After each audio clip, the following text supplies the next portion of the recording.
Selamat datang di channel Efek Jurnal Target. Baik teman-teman, untuk update analisa ya tanggal 10 untuk pembuatan video ini sampai dengan nanti untuk pandangan ataupun referensi sampai dengan tanggal 12 Januari 2024. Oke, mulai dulu dari indeks dolar. Tentunya kemarin ini sudah dibahas sebenarnya. Hati-hati, potensial untuk indeks dolar itu sideways itu tetap ada selama harga tidak mampu lewat dari support ataupun resisten di dua area. Yang pertama adalah resistennya 103.00 kalau pembulatan, yang kedua adalah untuk supportnya 102.00, dan ini harga berada di tengah-tengah. Mungkin untuk triggernya ini akan terjadi besok malam ya, berkaitan dengan data data daripada inflasi yang akan dirilis di jam setengah 9 malam. Tentunya hati-hati, akankah indeks dolar menguat atau justru malah melemah? Mungkin itu akan tergantung data yang akan rilis untuk besok ini. Tentunya untuk support yang mesti diwaspadai itu masih belum berubah. Kalaupun dia mampu tutup di bawah 102.00, mungkin akan menguji level yang ada di 101.500. Batasan maksimal adalah 101.00 ini untuk level area support. Tetapi kalau misalkan break dan mampu tutup di atasnya 103.00, mungkin kita akan lihat dari indeks dolar ini akan ada penguatan kembali dari segi time frame ataupun tren jangka pendeknya itu menuju resisten yang kedua, itu yang ada di 103.500 dan batasan maksimal 104.00. Nah, mungkin untuk hari ini mungkin masih ada lanjutan potensial sideways. Nah, sebenarnya untuk area sidewaysnya untuk indeks dolar itu di sini, di zona blok biru ini untuk sidewaysnya dari time frame H4. Tetapi kalau misalkan diperkecil, sebenarnya ini harga masih nggak kemana-mana. Satu, 2, 3, 4, 5, dan 6 candle. 6 candle dimulai dari sini. Ini sebenarnya dari segi time frame H1 pun kelihatan banget kalau misalkan ini sideways.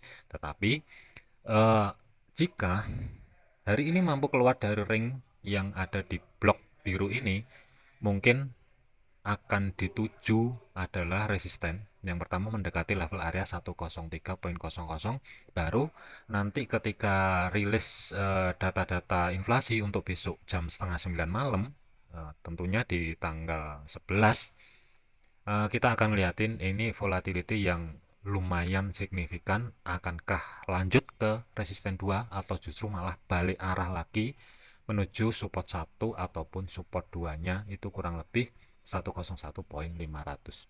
Nah, untuk gold, gold ini masih tetap planningnya. Kemarin sih saya masih ada hold posisi, tetapi sebagian posisi sih saya udah keluar kurang lebih di 2021.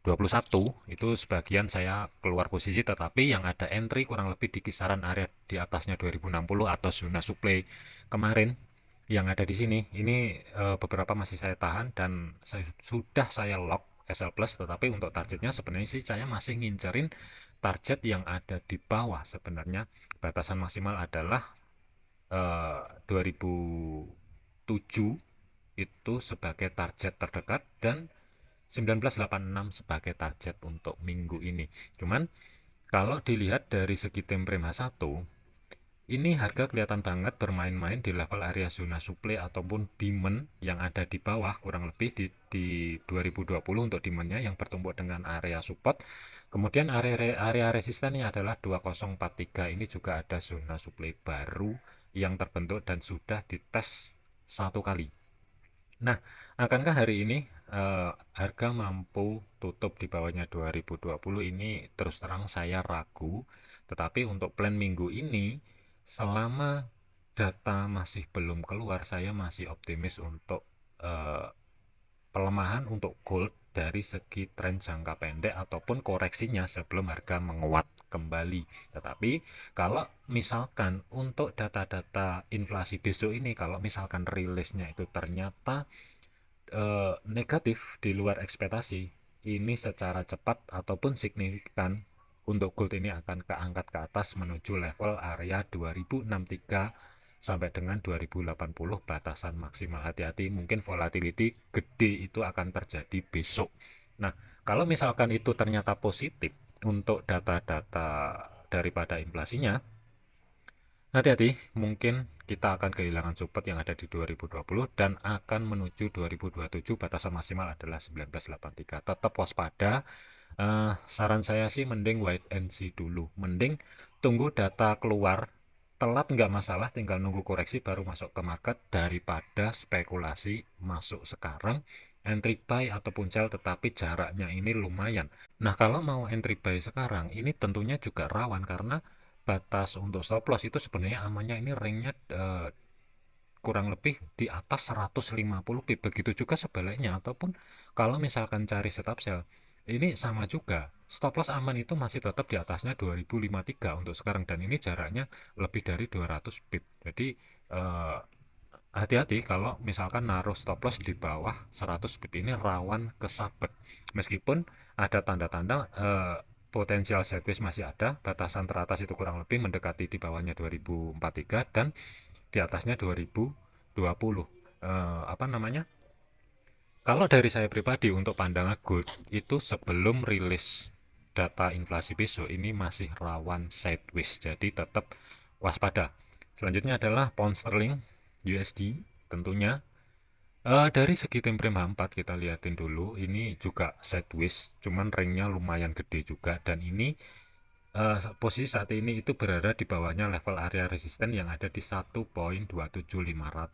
Kalau misalkan kehilangan level area resisten yang ada di 1.27500, apalagi zona supply-nya ini break, mungkin akan melihat pergerakan tentunya ke atas. Itu masih ada resisten yang perlu diwaspadai yang bertemu dengan zona supply itu ada di 1.2825.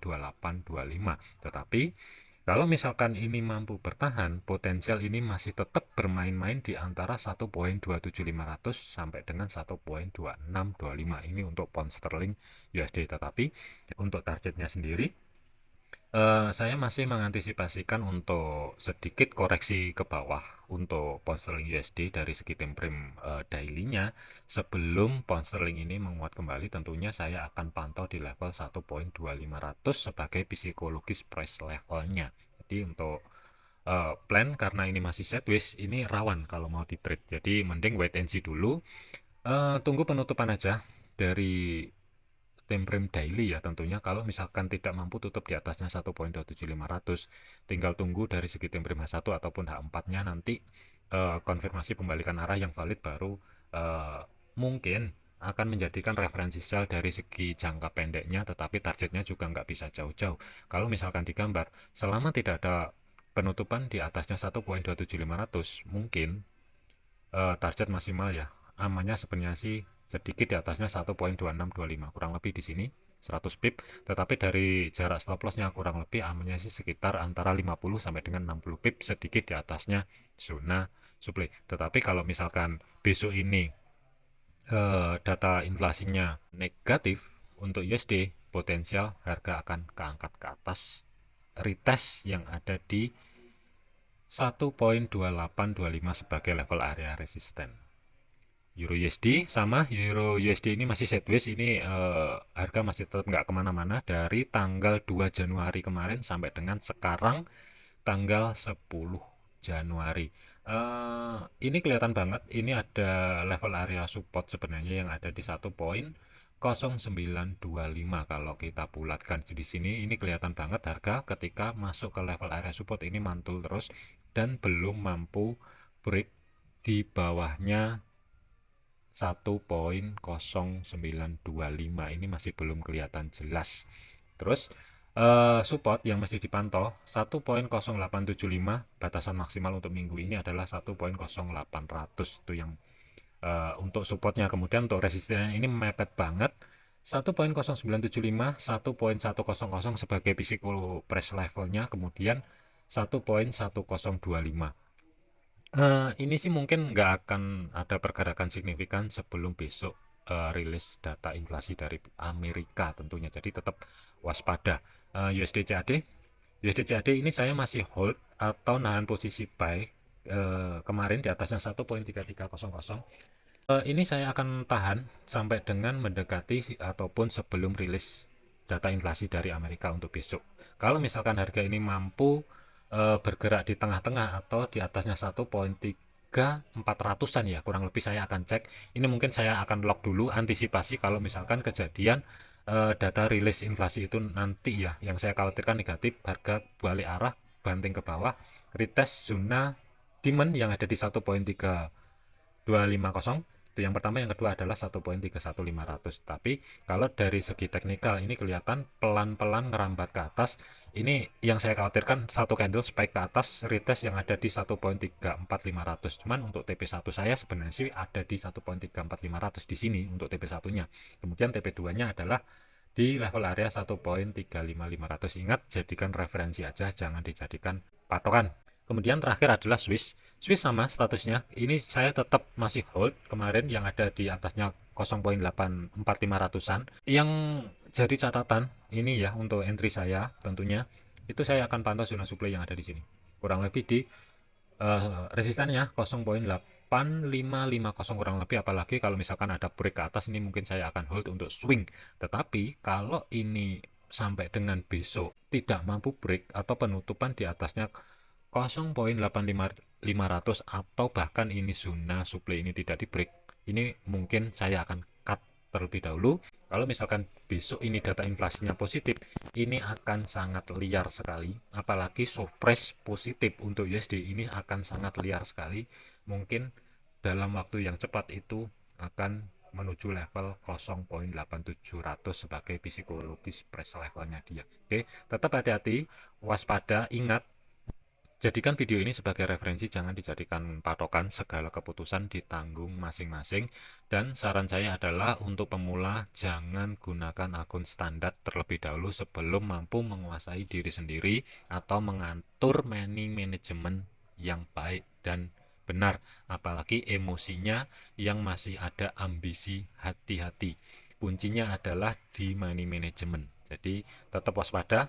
Rekomendasi broker silahkan cek di video deskripsi. Tentunya kalaupun jurnalnya, jurnal siap pakai, itu juga ada jurnal targetnya. Silahkan cek di kolom deskripsi. Oke, sekian, terima kasih, sampai jumpa di video selanjutnya.